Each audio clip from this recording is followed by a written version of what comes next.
울어야 산다라는 제목으로 하나님 말씀 증거하겠습니다.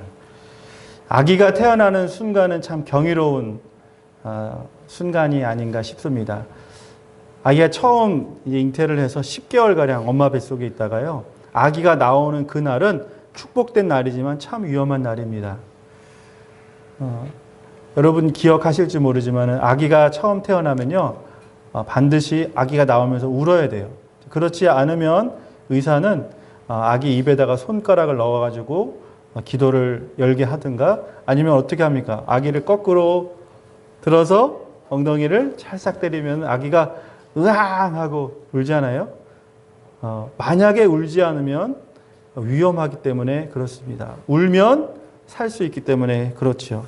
인간은 태어나면서 죽을 때까지요, 우는 존재죠. 인간의 눈물은 세 가지로 규정할 수가 있는데, 첫 번째는 눈을 보호하기 위해서 자연스럽게 흐르는 눈물이 있습니다. 하품이 나올 때도 눈물이 나오죠. 눈물을 통해서 우리의 눈을, 안구를 정화하는 아주 그런 의학적인, 생물학적인 작용들이 있습니다. 두 번째로는요, 사람이 감정이 요동칠 때도 눈물이 나요. 여러분, 기쁠 때도 눈물이 나기도 하고, 슬플 때도요, 눈물이 나오기도 하고, 여러 가지 복잡 다단한 감정에 우리는 눈물을 흘리기도 하죠. 세 번째 눈물은 뭐냐면 악어의 눈물이라 그래요. 이게 무슨 눈물입니까? 위장된, 포장된 눈물. 전혀 내 마음은 그렇지 않은데 그 순간을 모면하기 위해서, 그 사람의 마음을 사기 위해서 억지로 때로는 위장된 눈물을 흘리기도 합니다. 군대에서 아주 흔히 듣는 그런 말이 있습니다. 훈련 중에 흘리는 땀 한 방울은 전쟁에서 흘리는 피 한 방울과 같다. 여러분, 이 말이 저는 참 마음에 와닿더라고요. 우리 신앙생활도 마찬가지죠. 영적 전쟁 아닙니까? 평소에 우리가 하나님 앞에 간절한 마음으로 기도하는데, 간절한 마음이 통할 때는 눈물이 나오잖아요. 우리도 감정의 동물이니까. 상황을 보고, 환경을 보고, 우리 옆에 있는 지체를 봤을 때 그냥 밋밋하게 주여 도와주시옵소서, 이렇게 기도하는 사람은 없어요. 하나님, 정말 창자가 끊어질 만큼 간절한 마음으로 기도할 때 우리도 자연스럽게 눈물이 흘러 나온다는 것입니다. 그렇게 내 주변과 교회와 나라 민족을 위해서, 내 가정을 위해, 여러분의 부모님을 위해서 간절히 기도하는 그 기도의 땀방울, 때로는 눈물 한 방울이 때로는요, 결정적인 순간에 정말 영혼을 살리는 피 한 방울이 될 수 있다는 것입니다. 여러분, 정말 우리의 일을 해나감에 있어서, 학생들은 우리 학업이죠. 우리 직장에 다니시는 분들은 직장이 내 일의 중요한 부분을 차지하고 있잖아요. 가정에서 가정주부로 계시다 그래서 일이 작은 게 아닙니다. 일이 얼마나 많은지 몰라요. 일은 해도 끝이 없습니다. 일을 안 하면 산더미 같이 쌓이는데, 일을 해도 표시가 안 나는 게 가정일인 것 같아요.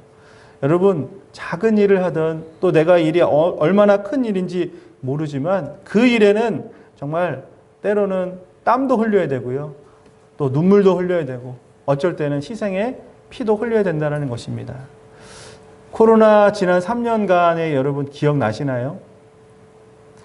참 고통스러운 시간이었던 것 같아요. 저 개인적으로도 제가 살아온 인생 중에 가장 어려운 때가 언제냐라고 질문하신다면 바로 그 코로나의 3년 기간이 아니었나 기억이 됩니다. 정신과 의사들이요, 이 환자들이 내원을 하면은 이런 말을 한다고 합니다. 여러분, 환자분 눈물을 흘리십시오. 근데요, 이런 말을 막상 환자들이 들으면, 정신질환을 앓고 있는 이 사람이 이 말을 들으면 눈물이 안 난다는 거죠. 환자로서 솔루션을 얻기 위해서, 방법을 찾기 위해서 왔는데 의사는 많이 우세요, 이렇게 얘기하는데 막상 그렇게 울음이 나지 않는다는 거죠. 당연하죠. 갑자기 여러분 울라 그러면 우는 사람이 누가 있습니까? 그런 사람은 어떻게 돼요? 배우를 해야죠. 우리 일반 사람들은 그렇게 갑자기 눈물이 나오진 않아요. 한바탕 내가 믿고 신뢰할 수 있는 의사 앞에서 눈물을 갑자기 쏟아내기 위해서는요, 자신을 돌아봐야 되는 시간이 어느 정도 필요하다는 거예요. 자신도 모르게 회피했던 것이 있다라는 것이죠. 나는 일상 속에서 나는 괜찮은 사람이야. 나는 멀쩡해. 내가 울 일이 뭐가 있어. 라고 감춰두었던 그 감정을 하나하나씩 꺼내놓고 보니까 나도 모르게 또르르 하고 눈물이 나온다라는 것이죠. 그렇게 한바탕 울고 나면 후련해지는 이유가 무엇이냐면 이 아드레날린과 코르티솔 같은 우리를 괴롭게 하는 이 스트레스 호르몬이 배출되면서 부교감신경을 활성화시킨대요. 자, 그러면 면역력이 증가되는 그런 효과가 나타나는 거죠. 그렇게 되면 우리를 억누르고 있었던 여러 가지 통증이 감소되는 그런 현상이 나타난다고 합니다. 이런 측면에서 보면 우리의 눈물을 흘리는 그 하나의 작은 현상 때문에 몸과 마음을 이완시키고 혈압이 낮아지고 긴장도가 현저히 떨어져서 이제는 우리 안에서 이 몸이 새롭게 반응하기 시작한다는 것이죠. 여러분, 그러고 보면 우리가 운다라는 것도 그렇게 부정적인 것은 아닌 것 같습니다. 다이애나 효과라고 하는 단어, 그러니까 이런 표현이 있어요. 1997년도에 영국에서 또 전 세계에서 가장 사랑받았던 다이애나 비가 교통사고로 죽게 됩니다.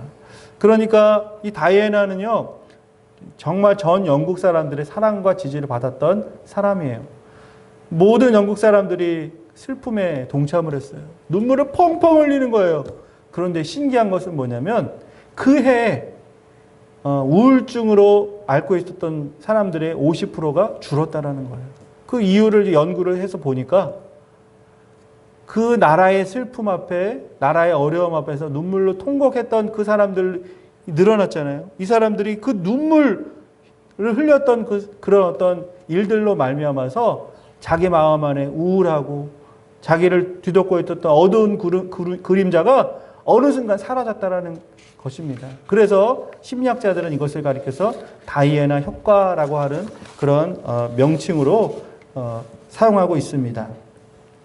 오늘 본문 말씀 누가복음 7장에는 한 바리새인의 집에 예수님을 초대합니다. 예수님을 초대한 사람은 얼마나 복받은 사람이에요. 그렇죠? 저는 여러분이 예수님을 날마다 초대하시기를 바라겠습니다. 이 한 여인이 이 마을에 살고 있는, 학자들은 이 마을이 어디냐 그랬을 때 가버나움이다라고 추측을 하고 있어요. 이 가버나움으로 예상되는 한 집에, 바리새인의 집에 죄인 한 여인이 이 소식을 듣고 자신의 값비싼 향유 하나를 가지고 예수님을 찾아오게 됩니다. 여기 보면 여러분 37절에 그렇게 나와 있죠. 여러분 성경에서 한번 보세요. 그 동네에 죄를 지은 한 여자가 있어. 여기서 여러분 궁금하지 않습니까? 어떤 죄를 지었길래 성경은 그 여인을 가리켜서 죄인이다 라고 얘기할까요? 유대인들이 가장 극혐했던 사람의 부류가 누구냐면 몸을 파는 사람, 창기였어요.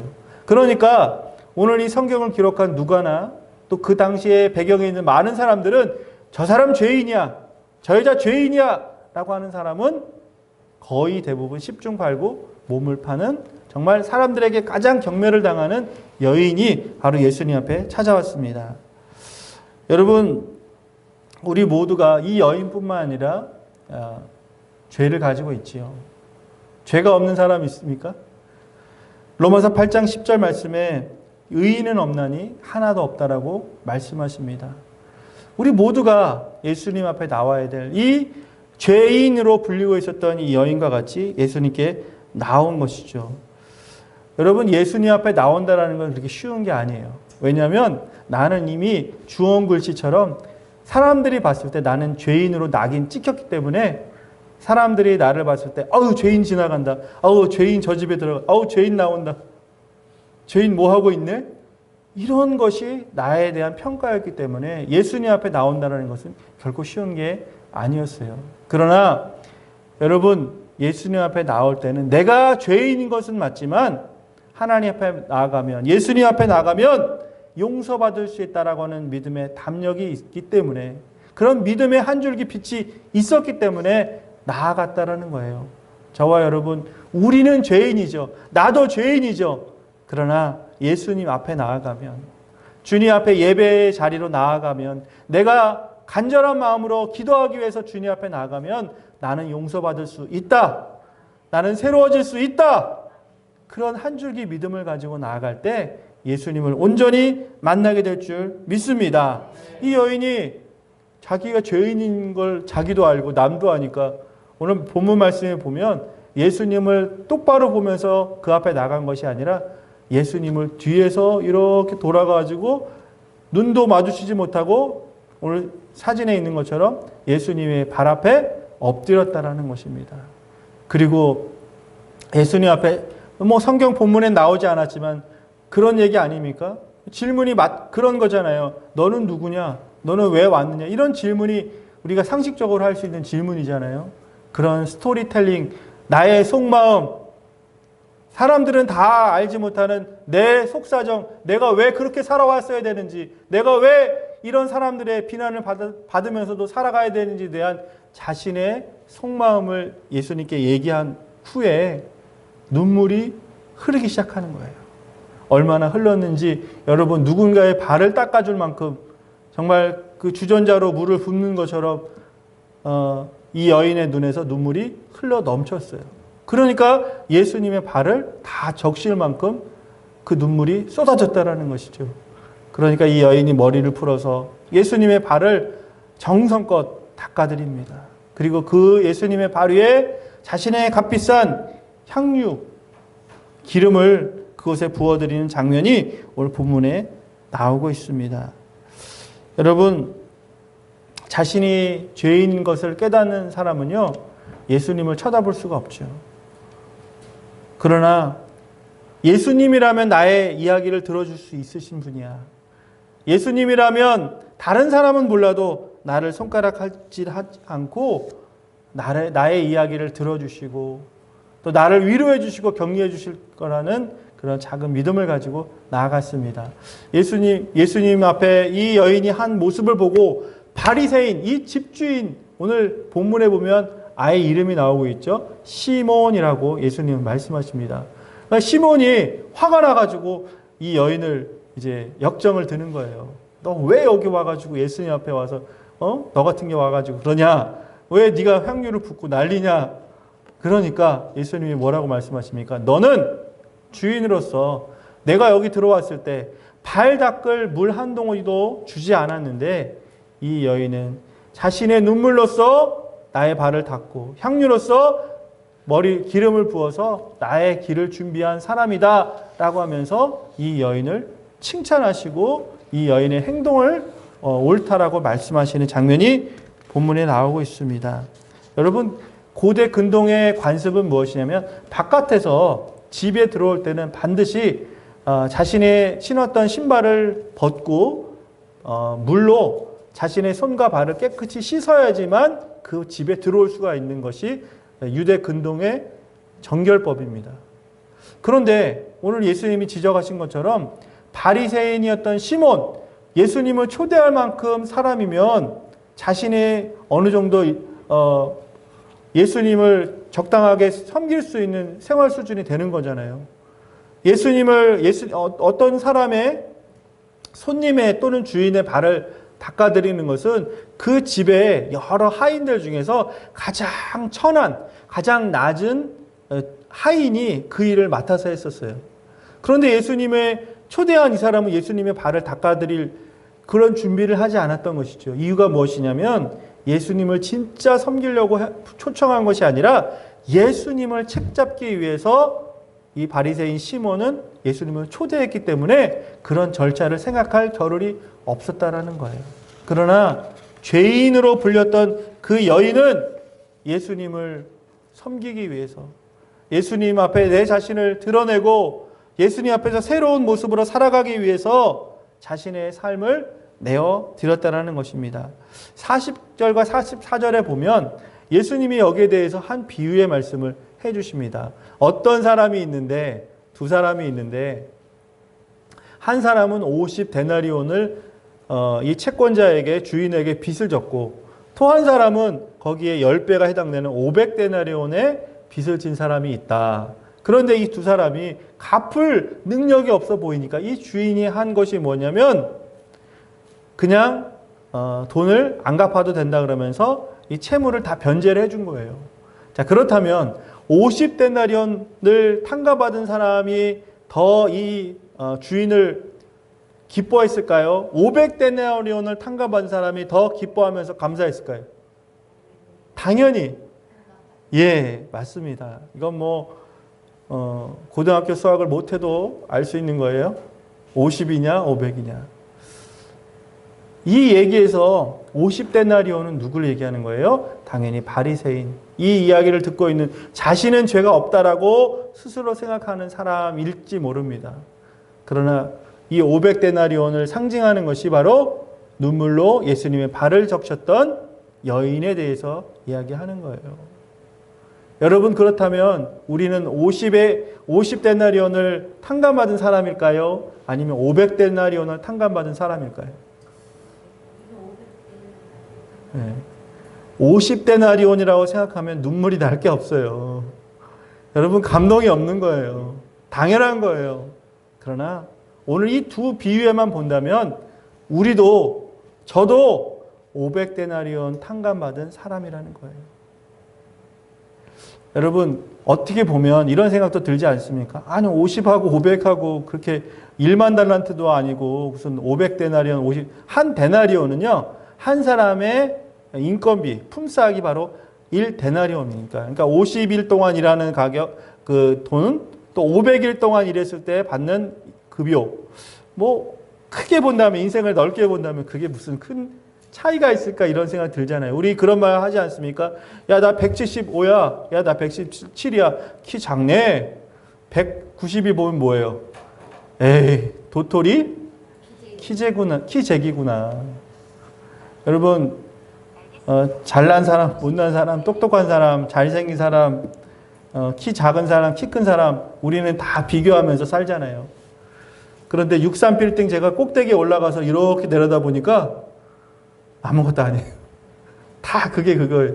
좋은 차, 좋은 집, 뭐 잘생긴 사람, 못생긴 사람 큰 차이가 없다. 불과 63빌딩 거기만 올라가도 그게 아무것도 안 보이는데 저 우주에 계신 하나님이 우리를 보셨을 때 저와 여러분이 그렇게 나 50, 나 500, 나 키 몇, 나 우리 집 어디, 나 우리 집 차 뭐 이거요. 아무것도 아니에요. 하나님이 보셨을 때는 너무나 먼지 같은 것이라는 거죠. 여러분, 태양이 있잖아요. 태양하고 지구하고 그 정도예요. 지구, 축구공 하나하고 먼지 하나 정도 그런 크기란 말이에요. 얼마나 지구에서 지구는 크다고 생각하고 넓다고 생각합니까? 태양이 봤을 때는 웃기는 소리예요. 50데나리온 탕감받은 것, 그것도 감사한 일이죠. 500데나리온 받은 것도 감사하다라는 거예요. 여러분, 우리가 50데나리온 탕감받았든지 500데나리온 탕감받았든지 우리는 주님 앞에서 탕감받은 사람, 용서받은 사람, 구원받은 사람이라면 예수님을 섬겨야 되지 않습니까? 바리새인 시몬은 예수님을 책잡으려고 그랬어요.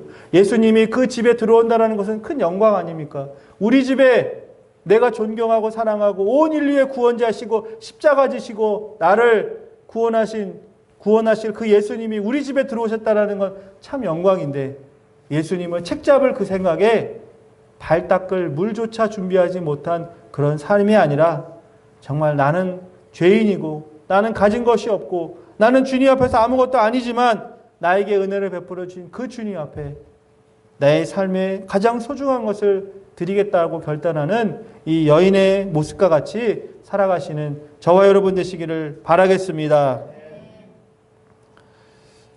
오늘 말씀의 결론입니다. 이 성경 전체에서 보면 눈물의 선지자라고 하는 별명을 가진 선지자가 있습니다. 그 사람을 예레미야라고 하죠. 이 구약에 보면 예수님, 하나님을 대표하고 또 신약에 오실 예수님을 예표하는 메시아로 상징되는 그런 인물들이 상당히 많아요. 그러니까 거기에 보면 이름에서 찾을 수가 있죠. 여호수아 다 하나님을 이 이름이 들어가 있는 거예요. 엘리야, 엘리사, 예레미야. 다 거기에는 하나님이라고 하는 이름의 뜻이 녹아져 있습니다. 왜냐하면 하나님은 이 땅 가운데 이미 오셨고 또 우리를 통치하시는 분이시지만 여전히 우리는 부족하고 연약하기 때문에 우리의 삶을 새롭게 해주시고 나를 이곳에서 구원해 주실 메시아를 과거에도 기다리고 현재도 기다리고 있기 때문에 그렇습니다. 예레미야는 이스라엘의 그 멸망하는 그 가운데 고통 가운데 눈물의 기도를 드렸죠. 하나님 이 땅을 고쳐주시옵소서, 새롭게 해주시옵소서. 그러자 마치 하나님의 선지자이며 하나님의 음성처럼 예레미야 8장 22절에 이렇게 말씀하십니다. 길르앗에는 유향이 있지 아니한가? 그곳에는 의사가 있지 아니한가? 내 백성이 치료를 받지 못함은 어찌민고? 유다 동편에 보면 세 개의 지파가 있죠. 유다 동편에 갈릴리 근처에 길르앗이라고 하는 지명이 있습니다. 이 길르앗에 한 나무가 있는데 이 나무는 유향나무인데 이 나무에 상처가 나면 진액이 나와요. 여러분 그 고무나무에서 고무가 나오는 거 보셨죠? 그럼 여러 좋은 재료 사용하는 것처럼 이 길르앗에 있는 유향나무가 상처를 입으면 나오는 그 진액을 통해서 아픈 곳에 바르면 기가 막히게 낫는 그런 민간요법에 있습니다.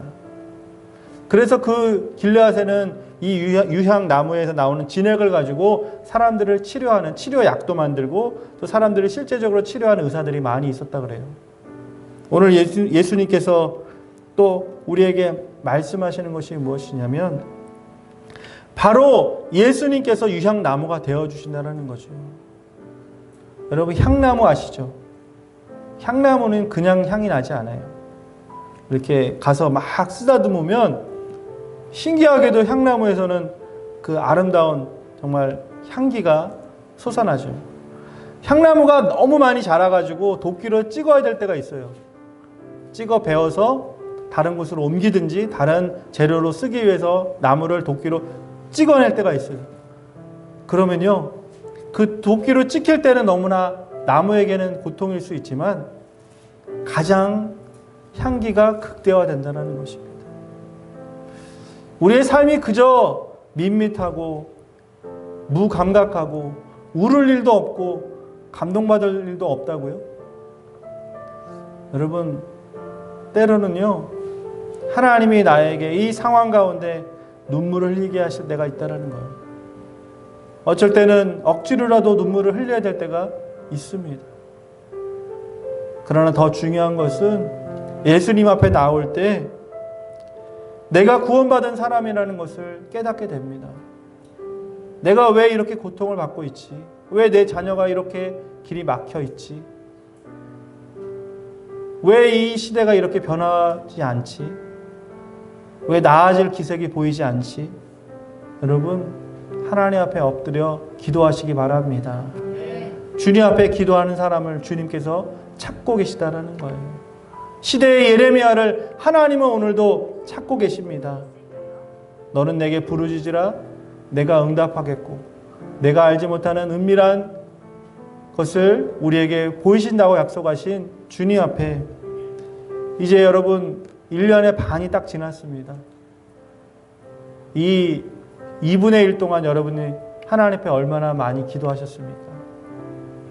돌아보면 내가 하나님 앞에서 눈물 흘렸던 적이 정말 기도하다가 눈물 흘렸던 적이 얼마나 있었는지 여러분 내 자신을 바라보시기 바랍니다. 오늘 설교 내용처럼 때로는 눈물을 흘리는 그것 하나의 작은 현상 때문에 내 몸이, 내 마음이, 내 심령의 혈이 뚫리는 경우가 너무나 많다라는 거예요. 그럼 더 적극적으로 하나님 앞에서 겟세마네 동산의 예수님처럼 나를 위해, 우리의 가정을 위해, 내 주변의 사람들을 위해 간절한 마음으로 이 후반기 기도하는 그 기도의 일에 정말 헌신하시는 저와 여러분 되시기를 바라겠습니다. 오늘 우리가 지금 흘리는 눈물은 하나님 나라에서 주님께서 닦아주신다고 말씀하십니다. 요한계시록 21장 4절 말씀에 모든 눈물을 그 눈에서 닦아주시니 다시는 사망이 없고 애통하는 것이나 곡하는 것이나 아픈 것이 다시 있지 아니하리니 처음 것들이 다 지나갔음이로라. 아멘. 오늘 내가 이 땅에서 눈물을 흘리면 하늘에서 눈물을 닦아주신다고 말씀하십니다. 내가 이 땅에서 눈물 흘릴 일이 없고 애통할 일이 없고 기도할 일이 없으면 하나님도 천국에서 우리의 눈물을 닦아주실 이유가 없습니다. 여러분, 기도할 일이 얼마나 많습니까? 기도를 통해서 반드시 변화될 것인데, 기도하면 역사가 일어나는데, 기도하면 길이 열리는데 왜 여러분 기도하지 않습니까? 눈 뜨면 기도하세요. 눈 감을 때까지 기도하세요. 걸어가면서 기도하세요. 공부하면서도 기도하세요. 일을 하면서도 기도하세요. 피곤해서 더 이상 정말 아무것도 할 수 없을 때 한나와 같이 정말 하나님 앞에 내 삶을 던지고 성전 안에서 내 하나님 앞에 엎드려지는 그런 심정으로 기도할 때 하나님은 반드시 우리의 기도를 들으시고 역사해 주시리라 믿습니다. 여러분, 시대가 어둠이 너무 진하잖아요. 내 주변의 모든 일들이 만사형통하십니까? 아니면 답답하십니까? 어려우십니까? 앞이 캄캄하고 내일이 보이지 않고 걸어가려고 해도 다리가 후달려서 더 이상 한 걸음도 나아갈 수 없을 때 오늘 그것이 겟세마네 동산이 되어서 하나님 앞에 엎드려 기도하시는 저와 여러분 될 때 하나님께서 우리의 기도를 들으시며 역사하실 줄 믿습니다.